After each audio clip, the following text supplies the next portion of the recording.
안녕하세요 여러분. 오늘의 흥미로운 영상 내용은 미국의 대학 도시 호황에서 불황으로, 그리고 트럼프가 미국으로 다시 데려오고 싶어하는 공장 일자리를 누가 가져갈까? 에 관한 것입니다. 우선 좋아요 버튼을 누르고 채널 구독 및 알림 설정 또 잊지 마세요. 여러분의 관심과 지지가 저희에게 큰 힘이 됩니다. 첫 소식은 미국 대학 도시의 몰락이라는 가볍지 않은 이야기를 전해드리려 합니다. 이 내용은 미국 경제 전문지 월스트리트 저널이 2025년 5월 보도한 심층 기사로, 일리노이주의 소도시 매컴을 중심으로 미국 대학 도시가 어떻게 쇠퇴의 길로 접어들고 있는지를 생생하게 보여줍니다. 한때 800명의 학생이 기거하던 웨스턴 일리노이 대학교의 기숙사, 지금은 텅 비어버린 그 공간이 경찰의 사격 훈련장으로 바뀌었습니다.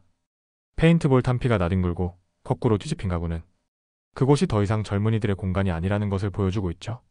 그리고 또 다른 기숙사들 역시 잡초로 뒤덮인 채 문을 닫고 있으며, 학생들이 살던 사교 클럽 건물들도 이제는 유령처럼 비어 있습니다. 28년 동안 이 캠퍼스의 경찰서에서 근무한 칼리브 맥그루더는 이렇게 말했습니다. 마치 마을이 죽어가는 걸 지켜보는 것 같아요. 이런 현실은 단지 한 학교의 문제가 아닙니다. 매컴은 지금 러스트 벨트처럼 쇠퇴하는 대학 도시의 상징이 되어가고 있습니다. 미국 전역의 많은 공립대학들이 신입생 유치에 실패하면서 이와 함께 발전했던 지역 경제도 위기를 맞고 있는 겁니다. 매컴 시내의 오래된 커피숍 설리번 테일러 커피하우스, 이곳을 운영하는 브랜든 톰슨은 더 이상 장사를 지속할 여력이 없습니다. 퇴직금은 다 써버렸고 신용카드는 한도 초과, 인터넷도 해지했습니다. 그는 말합니다. 이젠 맨 뼈대만 남았어요. 언제 문을 닫게 될지 모르겠어요. 이처럼 미국 대학 도시들은 지난 수십 년간 교육을 중심으로 경제를 일으켜왔습니다. 학생이 많았을 때는 지역 일자리가 늘었고 식당과 상점들은 북적였습니다. 하지만 지금은 다릅니다. 학생 수는 줄어들고 그 결과 지역 경제는 뿌리부터 흔들리고 있습니다. 워싱턴 DC의 브루킹스 연구소는 2011년부터 2023년까지 고등교육에 의존하는 대도시들 가운데 4분의 3이 미국 평균보다 낮은 경제성장을 기록했다고 분석했습니다. 또 다른 교육 전문가인 앤드류 코리치치는 이렇게 설명합니다. 지난 15년 동안 이어진 금융위기로 인해 은행 대출에 의존하지 못하는 지방 대학들은 점점 더 치명적인 타격을 받고 있습니다. 게다가 트럼프 대통령 시절의 연방기금 삭감, 유학생 비자 제한, 그리고 이제 시작될 학령인구 감소는 이 대학 도시들의 미래를 더욱 불투명하게 만들고 있습니다. 실제로 미국의 고등학교 졸업생 수는 올해를 기점으로 줄어들 것으로 예측되고 있습니다. 하지만 모든 대학이 똑같은 상황은 아닙니다. 미시간주의 애나버, 위스콘신주의 메디슨, 플로리다주의 게인즈빌 같은 대형 명문 대학이 있는 도시는 여전히 활기차고 등록률도 증가하고 있습니다. 반면 매컴 같은 중소도시의 지방대학은 2015년 이후 47% 가까이 학생 수가 줄어들며 무너지고 있는 것입니다. 특히 테네시 주립대학 녹스빌 캠퍼스는 2015년 대비 등록률이 30% 증가했지만 같은 주의 다른 지역 대학들은 반대로 줄어들었습니다. 위스콘신에서도 같은 현상이 벌어지고 있습니다.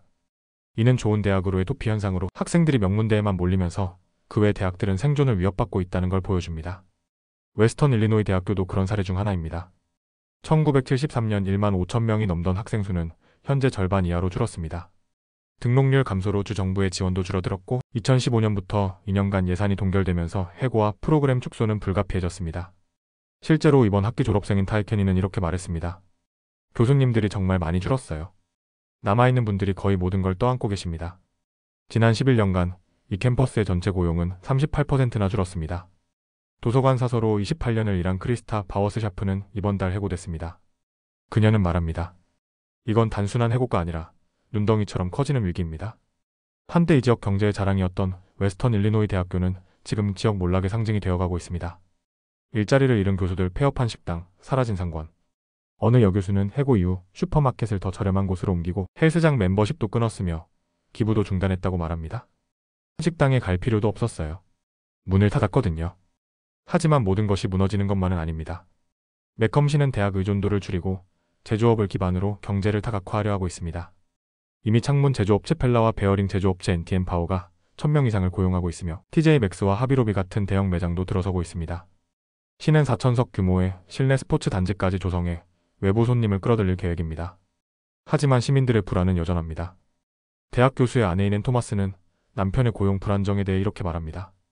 예전엔 안정적이라 믿었는데 지금은 그렇지 않아요. 무언가 계속 불안한 느낌입니다. 이처럼 한때 대학이 이끌던 도시 경제는 지금 거대한 전환점을 맞고 있습니다. 앞으로의 미국 대학 도시가 다시 살아날 수 있을지, 아니면 더 많은 매컴들이 생겨날지, 우리는 그 흐름을 주의 깊게 지켜봐야 할 시점입니다. 다음에 전해드릴 이야기는 단순한 경제 뉴스가 아닙니다. 미국 제조업의 미래, 그리고 트럼프 대통령이 공약한 일자리의 귀환. 이 실제로 어떤 현실과 마주하고 있는지를 보여주는 이야기입니다. 이 내용은 미국 경제 전문지 월스트리트 저널이 2025년 5월 보도한 현장 르포를 바탕으로 구성했습니다. 오하이오주의 작은 도시 세일럼. 이곳에는 퀘이커 시티캐스팅스라는 금속 주조 공장이 있습니다. 매일 아침 6시 강철코 부츠를 신은 근로자들이 하나둘 모여듭니다. 이들은 모래 주형을 만들고 뜨거운 용광로에서 녹인 금속을 붓고 거친 철과 강철을 갈아냅니다. 말 그대로 땀과 열기와 쇳소리가 뒤엉킨 현장입니다. 하지만 이런 공장에는 채워지지 않은 일자리가 많습니다. 미국 노동부 통계에 따르면 현재 미국에는 약 50만 개에 이르는 제조업 일자리가 공석입니다. 트럼프 대통령은 미국 제조업을 다시 일으켜 세우겠다고 약속했지만 문제는 일자리가 없는 것이 아니라 사람이 없다는 것입니다. 현장 근로자 중 한 명인 25세의 차카리 푸차이다는 친구의 소개로 이 공장에서 일하게 되었습니다. 그는 이전에 골프장에서 일했을 때보다 시급이 $2 높아졌고 무엇보다 아버지로부터 배운 직업 윤리 덕분에 이 일을 감당할 수 있다고 말합니다. 하지만 그는 자신의 또래들과는 다른 경우라고 합니다. 요즘 젊은 세대의 가장 큰 문제는 뭔가를 얻기 위해 아무것도 하지 않으려는 태도입니다. 그가 말한 일자리 정말 그렇게 힘들까요? 실제로 케이커시티의 작업자들은 1300도까지 달아오르는 용광로 앞에서 일합니다. 보호 헬멧, 안면 보호대, 방진 마스크까지 착용해야 하며 무거운 금속 틀을 들고 옮기기도 합니다. 36세 싱글맘인 신시아 졸러는 이 공장에서 3년째 일하며 블랙 위도우라는 별명을 얻었습니다. 그녀는 말합니다. 여기서 오래 버티는 사람은 별로 없어요. 작년에는 플라스틱 몰드 상자가 발에 떨어져 골절상을 입기도 했지만 그녀는 여전히 이를 자랑스럽다고 말합니다.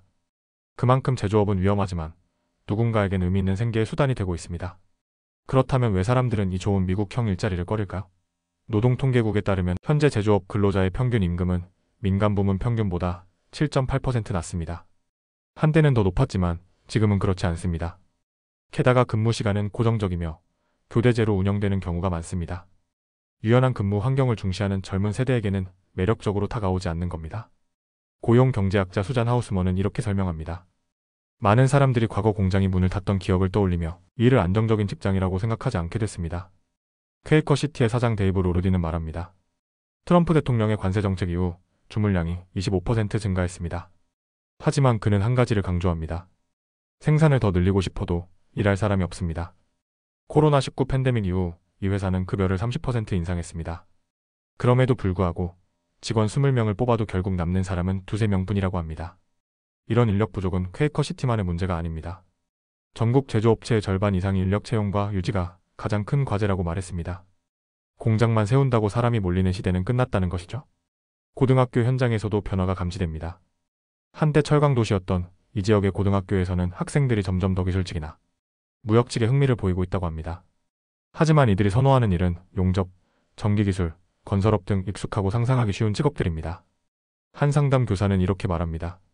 학생들이 제조업에 지원하기보다는 이미 알고 있는 분야나 가족이 일하고 있는 분야를 더 선호하죠. 25세의 제이콥 와이브 씨는 플라스틱 공장에서 일해봤지만 온종일 서 있어야 하고 급여도 낮았기 때문에 결국 포기하고 자동차 정비소에서 일하고 있습니다. 그는 하루 8시간 근무하며 시급 $15를 받습니다. 이 일이 공장에서 일하는 것보다 훨씬 나아요. 결국 트럼프 대통령이 공언한 공장 일자리의 귀환은 실현 가능성이 문제가 아니라 누가 그 자리를 채울 것이냐는 질문으로 바뀌고 있습니다. 미국은 지금 사람들은 육체적으로 고된 제조업보다는 유연하고 안정적인 직업을 찾고 있으며 젊은 세대는 공장에서 일하는 삶을 더 이상 꿈으로 여기지 않습니다. 그렇다면 해법은 무엇일까요? 제조업 연구소의 캐럴린 리 회장은 이렇게 말합니다. 공장을 짓고 사람들을 기다리는 방식은 통하지 않습니다. 사람들에게 유연한 근무 조건과 경쟁력 있는 임금을 제시해야 합니다. 미국이 다시 제조 강국으로 부활하려면 단순히 관세나 정책만으로는 부족합니다. 공장에 사람이 있어야 철이 녹고 제품이 완성되고 경제가 돌아갑니다. 트럼프 대통령의 약속은 이제 이 시대가 바라는 일의 형태와 정면으로 부딪히고 있는 셈입니다. 오늘은 여기까지입니다. 다음 영상에서 더 유익하고 흥미로운 내용으로 찾아뵙겠습니다. 이 영상은 투자 의견이 아닙니다. 매우 감사합니다.